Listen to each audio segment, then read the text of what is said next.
Cuma kalau di Gontor itu saya dikenal bahasa Inggrisnya bagus oleh teman-teman saya. Nah, dibesarkan oleh guru-guru. Nah, kalau tanya bahasa Inggris, tanya sama Rusdi. Saya sudah memberi kursus-kursus ke kakak-kakak kelas. Saya semester 1, ter-2, kakak kelas saya ter-6, ter-7, saya ngajar mereka. Saya harus disiplin mengisi. Saya tidak suka kalau waktu saya kosong. Jadi nggak ada waktu saya kosong. Jadi dari 300-an guru di Nurul Jadid itu, dari belasan ribu santri di dalam, 15-an ribu santri, gurunya hampir 400. Saya sendiri yang dipanggil Kiai, Rusdi, kamu ambil S2, kuliah lagi. Saya sempat ke Amerika, saya ikut seleksi di program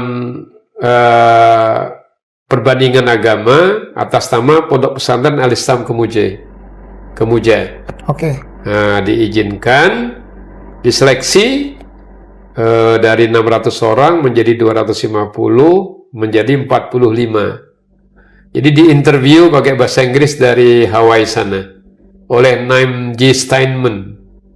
Nah, saya berangkat dan lulus bersama 44 pimpinan pondok pesantren se-Indonesia.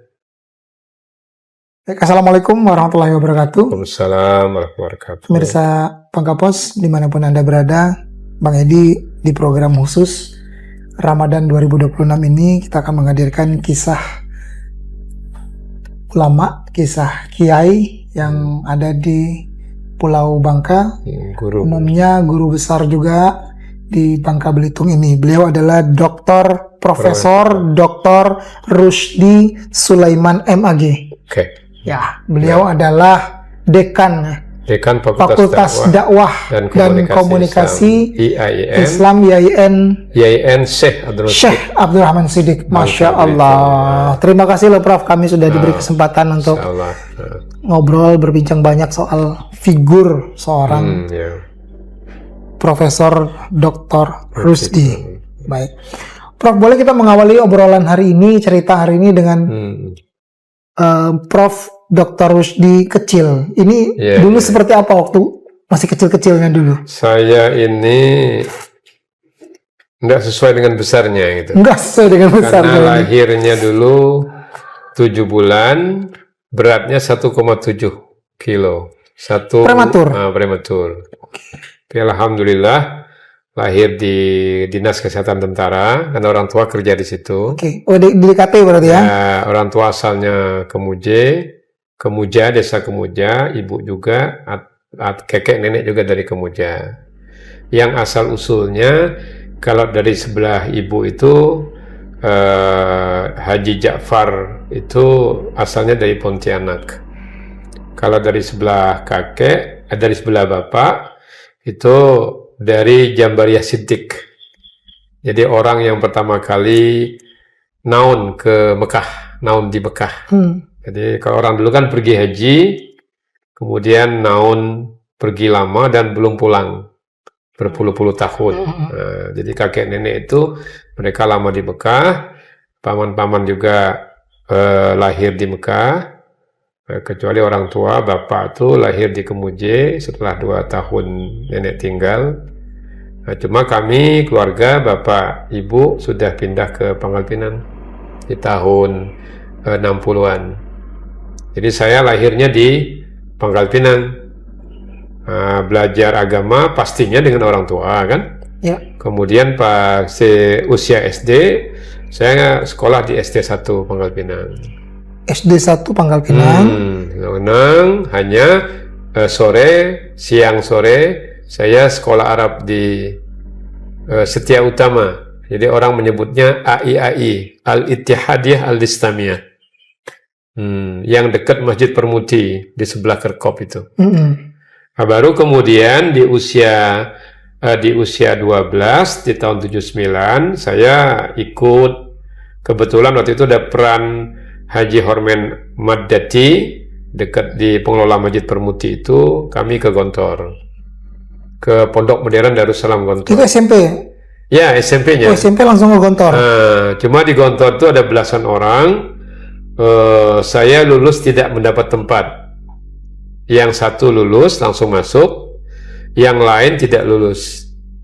Nah, kemudian saya transit di pondok pesantren Ngabar Wali Songo Ngabar. Nah, baru tahun depannya langsung masuk ke Gontor. Nah, di Gontor itu 6 tahun, mulai SD. Nah, jadi SMP SMA-nya kita menyebutnya KMI, Darussalam Gontor. Nah, baru wajib mengajar. Jadi dari 282 alumni Gontor, ada puluhan alumni yang wajib mengajar, termasuk saya. Mengajar di Gontor? Di Gontor. Jadi tidak semua bisa mengajar. Menjadi tenaga pendidik di sana ya? Oh. Nah, 1 tahun, sambil kuliah di Fakultas Usuluddin, di jurusan perbandingan agama. Tapi selama di Gontor, ada banyak pengalaman yang bisa saya lakukan. Saya senang bahasa. Jadi saya sudah ikut lomba bahasa Arab sepondok pesantren Gontor waktu saya kelas 2 KMI, setingkat kelas 2 MTS ya. Nah, kemudian di kelas 4, kelas 1 Aliyah atau kelas 4 KMI, saya juara 2 lomba pidato bahasa Inggris. Baru saya diangkat oleh pimpinan di organisasi Pondok Modern Gontor sebagai bagian penerangan. Jadi bagian penerangan itu harus mampu 2 bahasa, melebihi santri-santri yang lain, maka dia diangkat dan dia berperan di situ. 2 bahasa ini Inggris dan Arab? Arab. Jadi kita berdiri setiap 3 hari, 4 hari, ada 4 orang itu bergiliran. Habis maghrib kita menyampaikan pengumuman. Untuk pengumuman yang panjangnya, yang kalau ditulis itu 4 lembar, 5 lembar, berbahasa Inggris atau berbahasa Arab, dan dibaca habis maghrib. Jadi ditulis habis asar, harus bisa tampil di depan 3.500 santri. Oke. Kapan kemudian kecintaan terhadap bahasa ini muncul dari seorang? Sejak di Gontor itulah. Sejak di Gontor itu. Apa yang menjadi backgroundnya? Latar belakang cinta jadi dengan bahasa? Tidak juga, karena dulu saya nggak mau ke SMP karena takut bahasa Inggris sama takut bahasa Justru matematika. Takut awalnya ya? Iya. Tapi kemudian setelah di pesantren saya senang. Malah justru cinta dengan bahasa. Iya. Cuma kalau di Gontor itu saya dikenal bahasa Inggrisnya bagus oleh teman-teman saya. Nah, dibesarkan oleh guru-guru. Nah, kalau tanya bahasa Inggris, tanya sama Rusti. Nah, begitu. Itu sudah dari sejak MTS? Ya, sejak KMI itu di Gontor. Ya. Sudah mulai menyukai Kemudian bahasa. Dari Gontor, saya ingin ke pondok pesantren yang berbeda dengan Gontor. Nah, Gontor itu kan pondok modern Darussalam Gontor. Nah, saya cari beberapa pesantren di Jawa Timur. Bertemulah saya dengan pondok pesantren Nurul Jadid. Nurul Jadid. Ya, Nurul Jadid Paiton Probolinggo. Mulai tanggal 1 Agustus 1987 saya masuk sana. Saya mulai kuliah 15 Juni 87. Saya masuk ke Fakultas Dakwah, tapi jurusannya bimbingan penyuluhan masyarakat. Di Nurul Jadid itu banyak yang saya bisa kerjakan. Jadi saya diapresiasi oleh Kiai Gontor karena saya menerapkan bahasa Inggris di mana ini? Di Nurul Jadid. Di Nurul Jadid. Nah, jadi ada lembaga LPBA namanya. Jadi saya jadi wakil direktur di lembaga penguatan bahasa asing di Nurul Jadid, menangani 40 santri berminat ke bahasa Arab, 40 santri berminat ke bahasa Inggris. Tapi kulturnya Madura. Jadi agak-agak anti bahasa asing. Tapi sebelumnya saya sudah memberi kursus-kursus ke kakak-kakak kelas. Saya semester 1, ter-2, kakak kelas yang ter-6, ter-7, saya ngajar mereka. Nah, ya, di bahasa tadi itu. Itu luar biasa loh, Prof. Masih muda tapi justru mengajar yang lebih senior. Sambil saya mengaji di pesantren, saya kuliah di situ. Saya termasuk yang terbaik.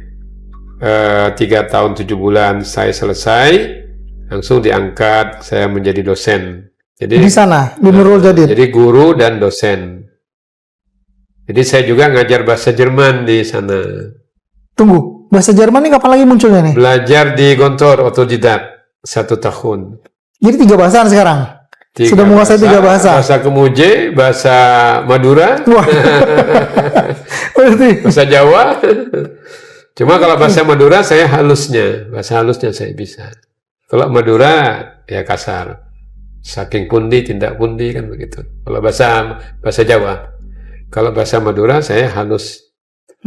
Dan ini membuktikan bahwa memang Prof. Rusdi ini memang cinta dengan bahasa. Ya, saya senang berbahasa. Saya terobsesi dengan reporter televisi. Oke. Misalnya, kalau saya reporter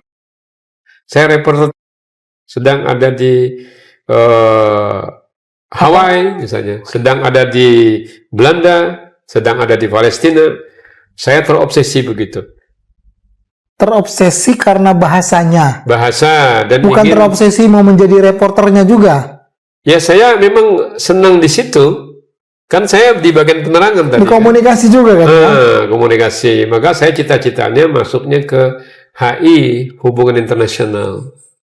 Kalau di UI itu kan ada Bahasa Arab dan Kawasan Internasional kan. Nah, saya dulu senang ke situ. Cuma karena orang tua kita adik 8, kita paling tua, kata bapak, menek kuliah, bang, ya urus sendiri lah. Maka akhirnya ke pondok pesantren, jadi guru, ustadz, jadi biaya kuliah juga dari situ. Nah, benar-benar sudah langsung mandiri. S2, S3 saya beasiswa di UIN Jakarta. Jadi saya nggak mengeluarkan uang sepeser pun.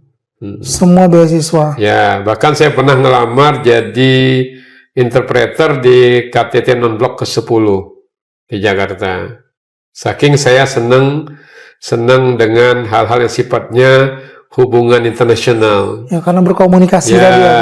Dan juga saya dulu sering korespondensi dengan Islamic Propagation di Hong Kong, di Afrika Utara. Saya mengumpulkan perangko-perangko yang banyak dari luar negeri. Jadi saya pernah membuat buku tentang writing Arabic and English letters. Jadi surat-surat yang saya kirim, yang saya terima itu saya kumpulkan, saya jadikan buku menyusun surat menyurat bahasa Inggris dan bahasa Arab. Ada surat. Itu ada bukunya, Bro? Ada ya, boleh nanti kita lihat, Bro, ya. Ada bukunya. Boleh.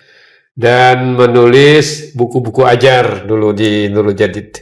Waktu saya mengajar bahasa Jerman, bahasa Inggris, mengajar bahasa Arab, saya ngajar sejarah.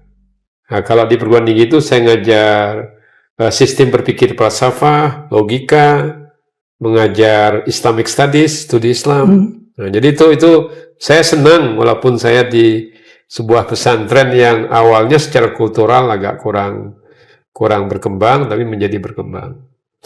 Terus seperti itu. Baik. Tapi cita-cita Prof. Rusdi sendiri sebenarnya dari kecil itu pengen jadi apa sih, Prof? Saya, ya kulit saya putih. Orang Kemuje. Asli loh, ini produk Kemuje. Ya, jadi orang Kemuje itu kan harus go international. Go international. Jadi bibit lada itu kan berawal dari Kemuje. Yang diambil dari Malaysia. Dan orang Kemuje itu nggak boleh miskin. Karena dia ngambil getah karet tuh pagi dan sore. Jadi dia tidak boleh miskin.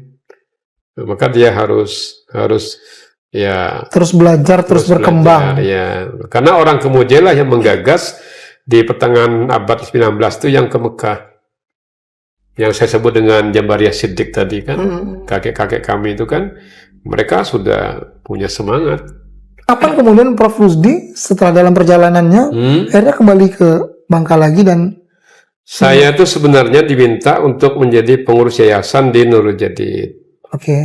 Karena saya cukup lama di Nurul Jadid 89 mulai 87 sampai 95. Dipanggil kiai pimpinan, saya harus Rusdi. Jadi dari 300-an guru di Nurul Jadid itu, dari belasan ribu santri di dalam, 15-an ribu santri, gurunya hampir 400. Saya sendiri yang dipanggil Kiai, Rusdi, kamu ambil S2, kuliah lagi.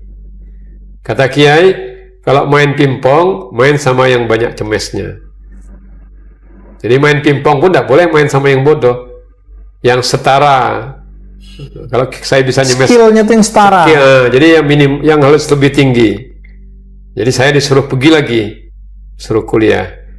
Nah, dibiayai oleh Nur Jadid setiap bulan sampai saya selesai S2.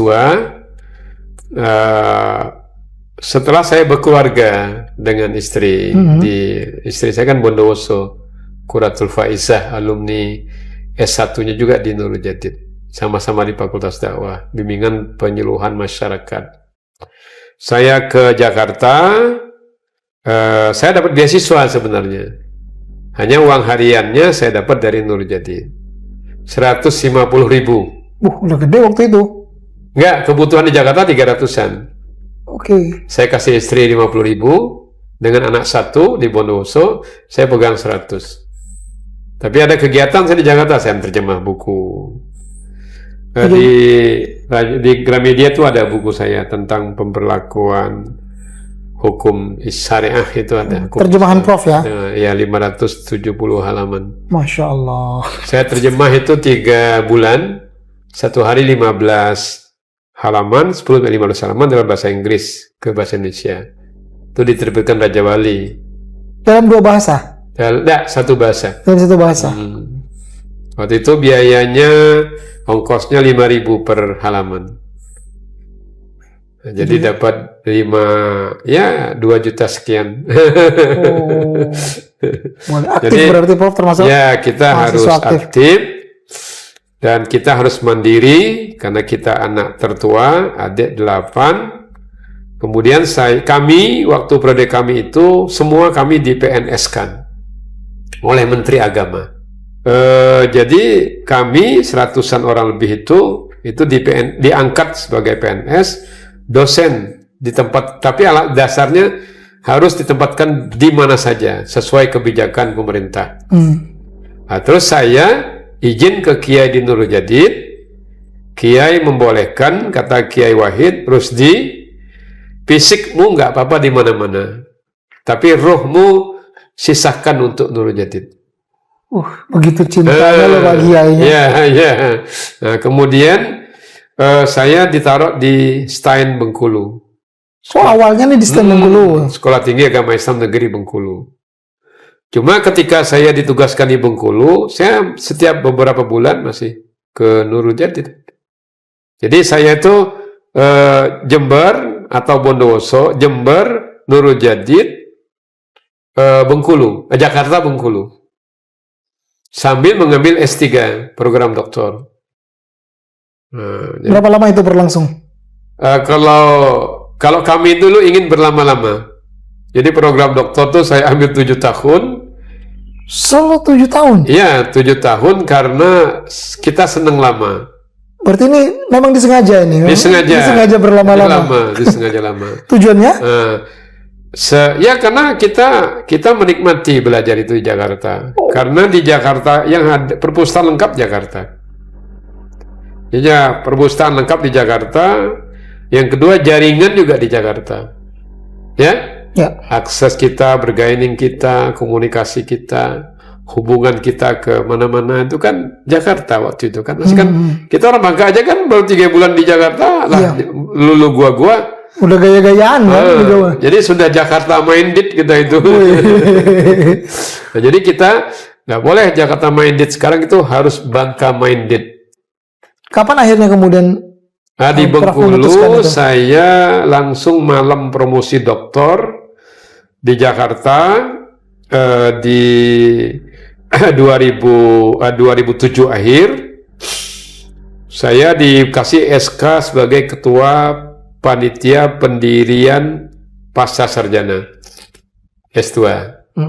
Jadi saya menetap di Bengkulu, baru menetap di Bengkulu, wajib, dan saya diberi rumah dinas di Bengkulu.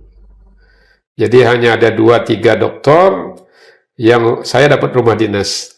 Termasuk saya waktu itu ya? Tinggal di dalam kampus, kampusnya 73 hektar. 30-an hektar untuk sawit, selebihnya untuk kampus.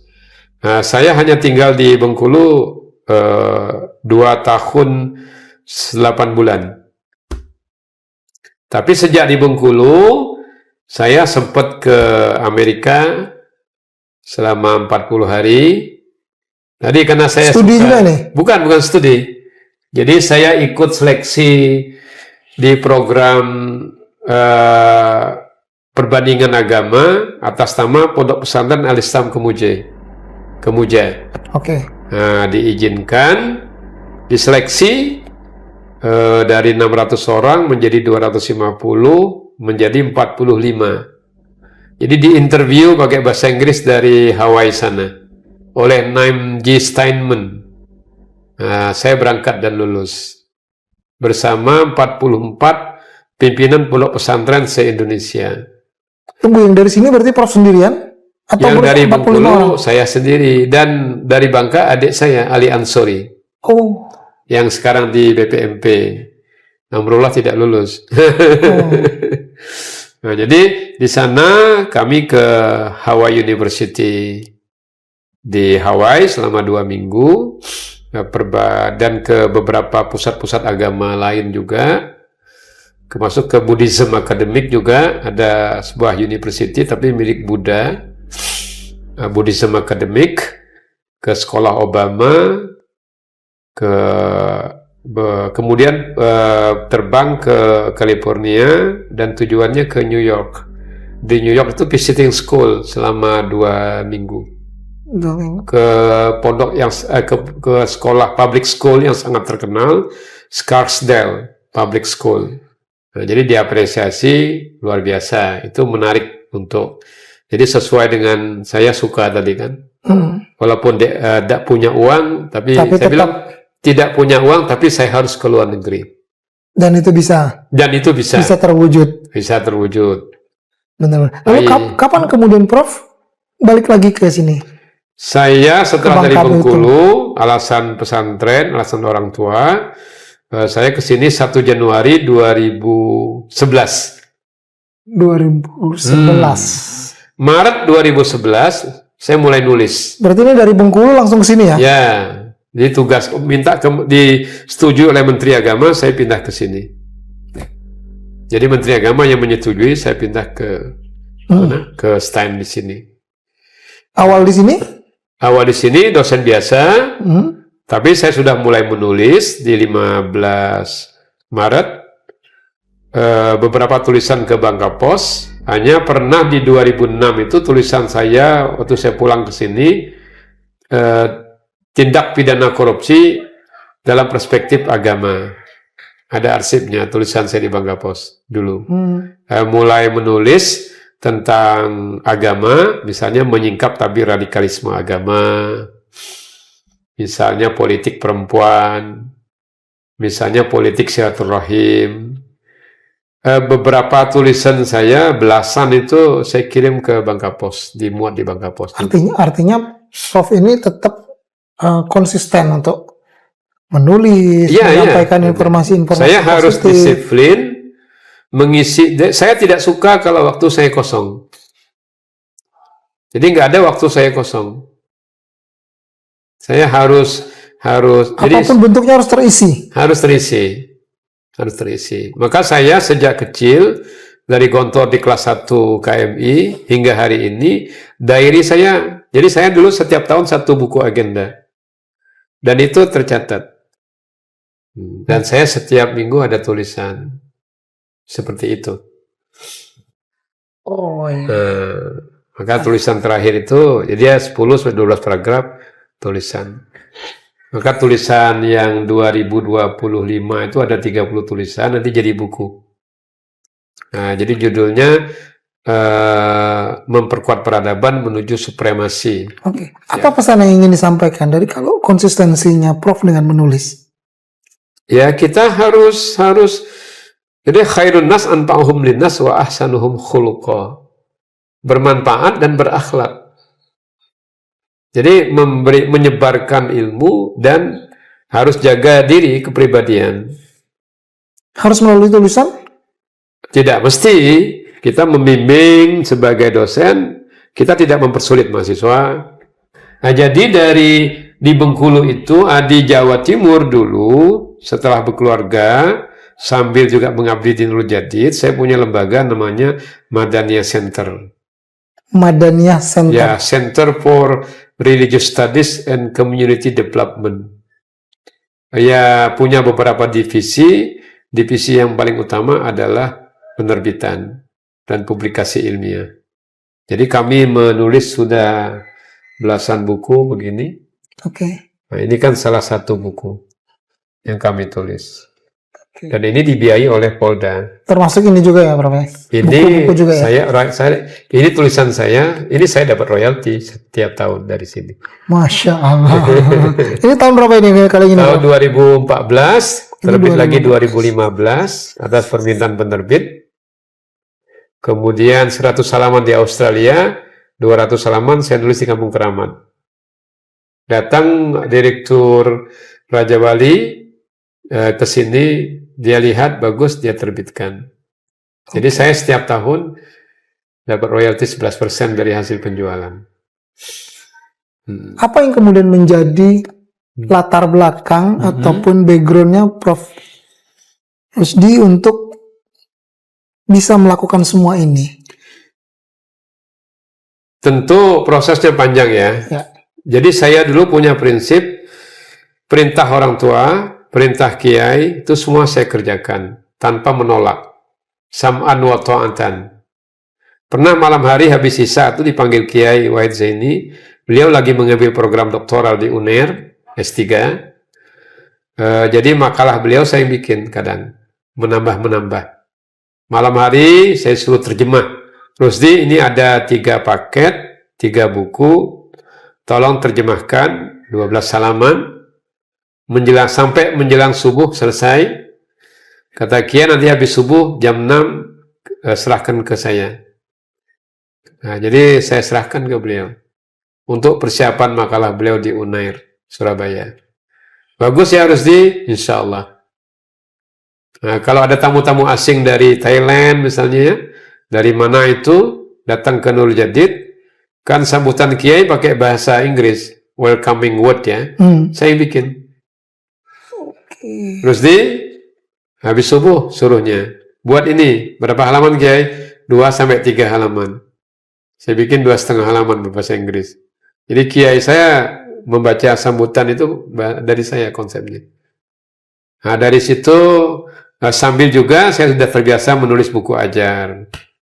Buku ajar bahasa Inggris, sebenarnya basic English structure, Deutsch Grammatik bahasa Jerman untuk anak-anak. Dari situlah kemudian kita latihan dan melakukan. Biasa saya menulis malam hari. Tapi untuk pertama kali sebenarnya Prof Rusdi kemudian menemukan lebih ke jati diri. Saya ini kok senang sekali menulis, itu kapan tepatnya? Apakah dari kecil dulu memang sudah hobi menulis Enggak. Saya malah kalau kecil tuh enggak belajar. Saya sering bolos itu kalau di SD. Kalau ini jangan ditiru berarti yang ini. Jadi kalau SD itu saya kalau ada penggalian makam di Kerkop itu ikut saya pasti di sana. Ikut gali makam. Nah, kecenderungan saya ke sejarah itu sudah tinggi. Jadi saya senang lihat hal-hal yang kuno-kuno itu. Jadi uniknya itu kalau Ibu Latifah itu kepala sekolah SD, cari Rusdi, pasti di Kerkop. Kalau ada penggalian makam Belanda. Dari Madaniyah Center itu pindah juga ke Bangka. Saya juga menetap di sini. Saya sekarang ini posisinya sebagai, selain dosen di sini, guru besar di sini, saya sebagai sekretaris Dewan Pembina Pondok Pesantren Al-Islam Kemuja. Yang tertua di Bangka. Betul. Kemudian saya juga pengurus Badan Wakaf Pondok Modern Darul Abror, yang menangani pengembangan ke depan. Saya juga penasehat Dewan Pakar Dewan Masjid Indonesia Provinsi Bangka Belitung. Kemudian juga di pengurus Lembaga Adat Melayu Provinsi bersama Pak Elvian. Makanya dia tunjukkan di sini. Betul, betul. Kemudian pengurus juga di FKUB Provinsi. Kemudian di MUI ini sekarang saya sebagai Ketua Bidang Fatwa dan Penelitian. Sertifikasi hal macam-macam itu semua di situ. Selain itu baru aja diangkat kemarin di BP 4 terkait dengan Badan Penasihat Perkawinan apa begitu oleh Kanwil Kemenak yang ditantang oleh Menteri Agama itu. Selain itu ya mengajar di S1, S2 di sini dan juga mengajar S3 di UNUJA, Universitas Nurul Jadid. Oh masih ya? Sampai sekarang? Masih. Masya Allah. Cuma dia 1 kali luring nanti, yang lainnya dia daring. Daring ya. Kemudian juga kadang menguji doktor, promosi, disertasi doktor sebagai co-promotor atau promotor di UIN Bengkulu. Karena ujiannya kan Zoom juga. Jadi ada asesor juga kan, reviewer beberapa artikel jurnal-jurnal internasional, jurnal-jurnal kayak Sinta 2 atau apa gitu. Nah gitu. Ya, fokusnya di akademik lah. Oke, Prof. Tapi dari semua apa yang Prof sudah lakukan itu, bagaimana kemudian Prof melihat perkembangan era sekarang, era digitalisasi, era yang penuh dengan teknologi yang semakin pesat dengan kaitannya terhadap agama kita, terutama Islam, Prof. Melihatnya, Prof? Jadi begini, kita tidak anti modernitas ya. Kita boleh jemput modernitas, tapi akar kita harus kuat. Jadi kita harus punya sikap ortodoksi. Kita kita disebut konservatif, tapi kita harus ada punya nilai di situ. Kita punya nilai, kita nggak bisa dibeli. Artinya kita punya nilai, kita punya prinsip, kita punya ruh, punya jiwa, kita punya tradisi. Jadi kita menyebutnya al-muhafazah alal qadimis sholeh. Kita memelihara nilai-nilai lama yang sudah diwariskan oleh ulama-ulama besar. Nah, tapi kita juga wal akhzu bil jadidil aslah. Kita mengadopsi nilai-nilai baru yang baik. Jadi kalau nilai baru itu yang baik, nilai lama yang lebih baik dari nilai baru kita ambil. Jadi nggak serta-merta kita bertahan dengan nilai lama, kita tidak melangkah ke depan. Dalam konteks peradaban, kita itu kan harus punya pertama itu wujud ideal, ini harus kuat. Kalau ini tidak kuat, tidak bisa melahirkan buku dan gagasan besar kan? Ya. Yang kedua, wujud kelakuan bersumber ke sini. Etika, attitude, behavior, perilaku, semua itu bersumber dari sini. Kemudian saya pakai songkok ini kan wujud kelakuan. Ini di mana-mana nggak boleh lepas. Ke Amerika aja saya pakai songkok ini. Ke Australia 2012 waktu nulis buku ini sebagai dosen teladan POSPI program lecturers itu ke Australia. Saya 40 harian. Saya pakai ini. Sampai ditahan di bandara, saya berdebat. Nah, itu artinya itu harus dipertahankan. Kemudian jangan memberi kesan, kalau pakai songwarsam itu kolot. Jangan dikira bahasa Jerman nggak bisa, kan bisa kan ya? Betul. Atau bahasa Inggris nggak bisa, kan begitu. Jadi saya mempertahankan itu sebagai nilai-nilai lama yang lebih bagus, aslah. Tapi saya juga menerima hal-hal yang baru yang baik. AI itu bagus. Cuma jangan langsung ke AI. Saya menulis buku ini nggak ada AI-nya. Nggak ada AI-nya menulis. Saya tulis, saya duduk aja. Nah, ketika harus dimodifikasi, dirapikan, kita minta bantu teknologi, kita bantu. Misalnya, Dan ini tulisan, tolong dimodifikasi. Paragraf-paragrafnya, bukan isinya. Isinya dari sini. Isinya tetap kita. Ya. Prof, di momentum Ramadan 2026 ini, apa yang kemudian bisa disampaikan sebagai pesan untuk kita semua, Dok? Saya ada tulisan lagi saya buat itu tentang puasa dan keterusikan duniawi. Jadi saya ingin puasa ini tidak hanya normatif saja, tapi puasa itu lebih kepada menahan diri dari hal-hal yang tidak layak. Yang tidak layak ya. Tidak hanya al-imsak anil akli wasyurbi wal mubtilat al-ukhra. Jadi tidak hanya meninggalkan menahan diri dari lapar dan minum dan hal-hal yang membatalkan, tapi lebih kepada penguatan kepribadian. Jadi kayak puasanya Siti Maryam. Inni nazartu lirrahmani sauma. Saya berjanji kepada Allah yang Maha Pengasih sauma. Jadi sauma itu berpuasa. Falan ukallimal yauma insiya, dan setia saya tidak akan berbicara kepada siapapun. Jadi di tengah tuduhan kepada Siti Maryam yang melahirkan anak tanpa seorang ayah itu, ayahnya Isa alaihissalam, beliau diam dan tidak menjawab tuduhan itu. Jadi memperbanyak diam, tapi diamnya terstruktur. Jangan diam-diam budu. Ini pula diam budu. Kini diam budu, nah, kan gitu kan? Nah, tapi diam itu terstruktur. Jadi diam asumtu hikmatun, diam itu bijaksana. Diam terstruktur itu ya penuh dengan renungan-renungan. Apakah kita membaca dengan teliti, cermat, apakah kita menulis konseptual. Jadi melahirkan produk-produk yang bisa dirasakan. Jadi kalau kita menulisnya dengan hati, masuk. Ceramah juga begitu. Kalau dengan hati, pasti masuk. Tapi Prof. Rusdi bukan profesor ataupun bukan dokter yang anti dengan digitalisasi, bukan ya? Tidak ya? Anti dengan? Digitalisasi enggak ya? Oh enggak. Itu justru mempercepat. Oke. Nah, mempercepat sebagai media, cuma sumbernya tetap harus dari kita, dari hati kita ya. Dari kita, karena prosesnya panjang itu.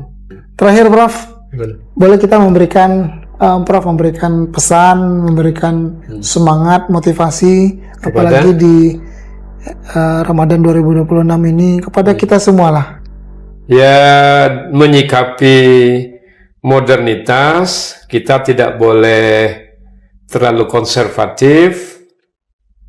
Kita harus mengikuti modernitas itu, apalagi dalam bentuk teknologi modern dan ilmu pengetahuan, karena dua hal itulah yang melekat pada wujud material peradaban yang kalau kita capai menjadi sebuah supremasi.